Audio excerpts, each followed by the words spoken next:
Students, তোমরা যারা ফিলোসফিতে honours নিয়ে সেমিস্টার 4-এ পড়ছো, তোমাদের যে ডিএসসিসি 5 পেপারটি রয়েছে সেখান থেকে তোমাদের আমি কিছু ইম্পর্টেন্ট কোশ্চেন দিচ্ছি আসন্ন পরীক্ষার জন্য।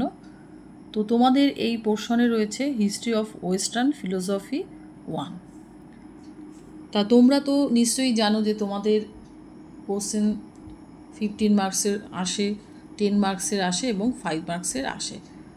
আর তোমাদের এই পেপারটিতে খুব বড় সিলেবাস রয়েছে। আমার পক্ষে সম্ভব হলো না এর থেকে কমানো, কারণ তোমাদের তো এমসিকিউ নেই, কাজেই তোমাদের মোটামুটি, আর তোমরা নিউ সিলেবাস যেহেতু, তোমাদের কোশ্চেন তো বেশি দিতেই হবে, কিছু করার নেই, কারণ কোন কোশ্চেনটা আসবে সেটা তো বোঝা সম্ভব নয়।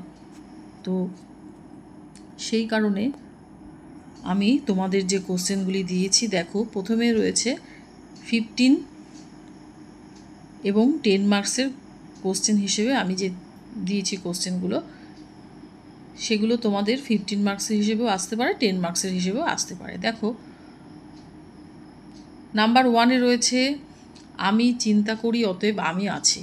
ডেকার্তের এই সূত্রটি সুস্পষ্টভাবে ব্যাখ্যা করো। সূত্রটি কি অনুমানলব্ধ সত্য আলোচনা করো।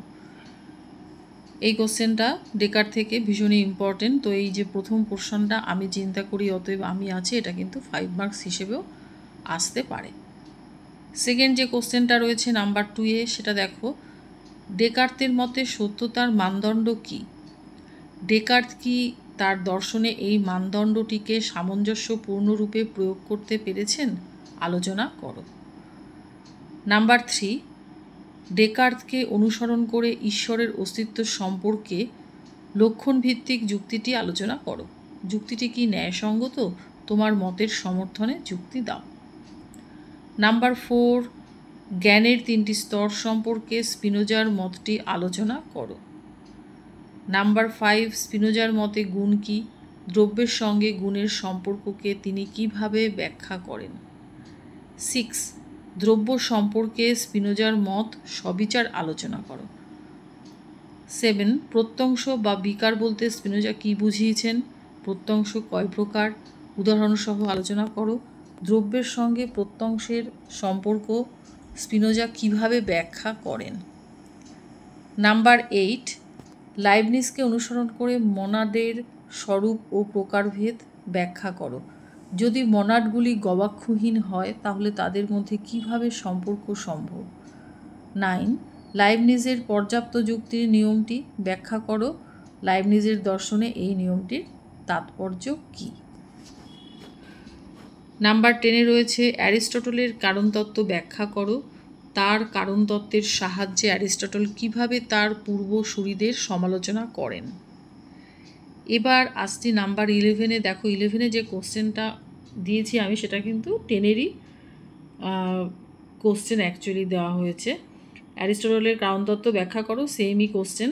তো লাস্ট মানে সেকেন্ড যে পার্টটা রয়েছে, সেই পার্টটা কিন্তু একটু চেঞ্জ হয়ে গেছে।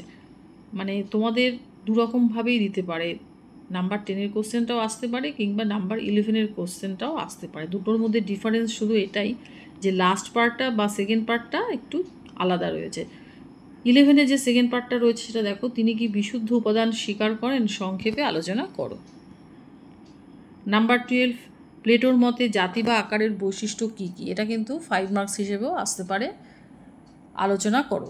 তিনি কিভাবে জাতির সাথে ব্যক্তির সম্পর্ককে ব্যাখ্যা করেন।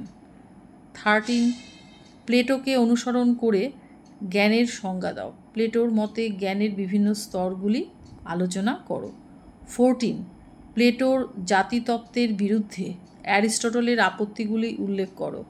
এ প্রসঙ্গে অ্যারিস্টটল প্রদত্ত তৃতীয় মানব যুক্তিটি আলোচনা করো। এই যে ব্র্যাকেট করে দিয়েছি, এটা 5 মার্কস হিসেবেও কিন্তু আসতে পারে। নাম্বার 15-এ দেখো, প্লেটোর মতে প্রকৃত জ্ঞানের লক্ষণ কি, ইন্দ্রিয় প্রত্যক্ষ যে প্রকৃত জ্ঞান নয়, এ কথা প্লেটো কিভাবে প্রতিষ্ঠা করেছেন। এবার এক্সট্রা আমি একটা কোশ্চেন দিয়েছি। দেখো, যা কিছু আছে ঈশ্বরেই আছে এবং কোনো কিছুই অস্তিত্বশীল হবে না অথবা বোধগম্য হবে না ঈশ্বর ছাড়া। এই বাক্যের দ্বারা স্পিনোজা ঈশ্বর এবং জগতের মধ্যে সম্পর্ককে কিভাবে ব্যাখ্যা করেছেন আলোচনা করো। তো তোমাদের 15 বা 10 মার্কসের কোশ্চেনগুলি আমি আলোচনা করে দিলাম। এবার আমি আসছি 5 মার্কসের কোশ্চেনে। এই যে 5 মার্কসের কোশ্চেন সেগুলি কিন্তু 10 মার্কস হিসেবেও আসতে পারে, তাই আমি এখানে 5 অথবা 10 মার্কস হিসেবে লিখে দিয়েছি। তোমরা দুরকমভাবেই পড়ে রাখবে। নাম্বার 1, পরমাণুবাদীদের মূল বক্তব্য কী? 2, নাউস বলতে অ্যানাক্সাগোরাস কী বুঝিয়েছেন? নাম্বার 3, অ্যাকুইনাসের দর্শনে বিশ্বাস ও যুক্তির মধ্যে কী পার্থক্য? 4, পারমেনাইডিসের মতে সত্তা বলতে কী বোঝায়? 5, এম্পেডেক্লিস অনুসরণে আমাদের পরিণামী জগতের 4টি অধ্যায় ব্যাখ্যা করো। 6, ভালোবাসা ও বিদ্বেষ বা বিবাদ বলতে এম্পেডোক্লিস কী বুঝিয়েছেন? 7, অস্তিত্ব ও সারবত্তার মধ্যে যে পার্থক্য তা কি যথার্থ?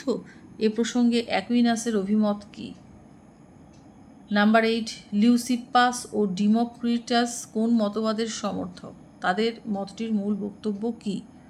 9, সবই অবিরত পরিবর্তনশীল, এটি কার মত? মতটি ব্যাখ্যা করো। 10, ডেকার্ত কত প্রকার ধারণা স্বীকার করেছেন? সংক্ষেপে আলোচনা করো। 11, ডেকার্তের সংশয় পদ্ধতির বৈশিষ্ট্যগুলি কী কী? 12, ডেকার্তের মতে দর্শন আলোচনার প্রাথমিক পদ্ধতি কী? সংক্ষেপে লেখো। 13, ডেকার্তের মতে সত্যতার মানদণ্ড কী? 14, স্পিনোজার মতে দ্রব্যের স্বরূপ বিশ্লেষণ করো। 15, স্পিনোজার দর্শনে জ্ঞানের 3টি স্তর সংক্ষেপে আলোচনা করো। 16, লাইবনিজ স্বীকৃত পূর্বপ্রতিষ্ঠিত শৃঙ্খলাবাদের সংক্ষিপ্ত বিবরণ দাও। 17, লাইবনিজের পর্যাপ্ত যুক্তির নীতিটি ব্যাখ্যা করো। 18, লাইবনিজ কিভাবে বুদ্ধিলব্ধ সত্য ও তথ্যবাচক সত্যের মধ্যে পার্থক্য করেন।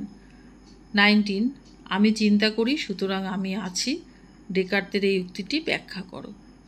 এটা তোমাদের আগেই বলে দিয়েছি যে এটা 5 মার্কস হিসেবে আসতে পারে। 20, জ্ঞান হলো মতামত বা বিশ্বাস, এই তত্ত্বের বিরুদ্ধে প্লেটোর যুক্তিগুলি কী কী? তো তোমাদের কাছে অনেকটাই বেশি মনে হতে পারে, কিন্তু আমার কিচ্ছু করার নেই, যেহেতু তোমরা নিউ সিলেবাস, তোমাদের একটু বেশি কোশ্চেনই দিতে হবে, কিছু করার নেই। আর তোমাদের তো সিলেবাসটা অনেকটাই লেন্দি, জানো, ডেকার্ত, স্পিনোজা, লাইবনিজ, তারপরে প্লেটো, অ্যারিস্টটল তো রয়েছেই, এছাড়াও তোমাদের রয়েছে প্রাক সক্রেটিসের যে সিলেবাসটা, সেটাও তোমাদের রয়েছে। কাজেই তোমাদের কোশ্চেন তো বেশি পড়তেই হবে। আর আরেকটা কথা হচ্ছে, দেখো শেষের দিকের যে 5 বা 10 মার্কসগুলো আমি তোমাদের দিয়েছি, প্রায় সবই তোমাদের কিন্তু 15 মার্কসের যে কোশ্চেনগুলো দিয়েছি সেখানেই পড়ে গেছে।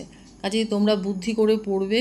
15 মার্কসের কোশ্চেনগুলি যদি তোমরা ভালো করে পড়ো, তোমাদের অনেক কোশ্চেন পড়া হয়ে যাবে, যেগুলি 5 বা 10 মার্কস হিসেবে আমি দিয়েছি। তো যেগুলো দেখবে তোমাদের একই রকম, সেগুলো শুধু একটাই পড়বে, মানে 15 মার্কস হিসেবেই পড়ে রাখবে। আর কারণ তোমাদের তো সময় বেশি নেই, আর 5 বা 10 মার্কস হিসেবে যে কোশ্চেনগুলি রয়েছে সেগুলো যদি দেখো যে 15 মার্কসের মধ্যে নেই, সেগুলো তোমরা আলাদাভাবে তৈরি করবে। তো এইভাবে তোমাদের আমি অনেকটাই বলে দিলাম, এবার তোমরা বুঝে পড়ো। যদি তোমরা ঠিকঠাক করে পড়ো তোমাদের কোনো প্রবলেম হবে না। তবে এইটুকু বলতে পারি, আমি যে কোশ্চেনগুলি তোমাদের দিয়েছি এর বাইরে থেকে তোমাদের কোশ্চেন হবে না। তোমরা যদি ভালো করে পড়তে পারো, তোমরা এখান থেকেই সব কোশ্চেন কমন পাবে।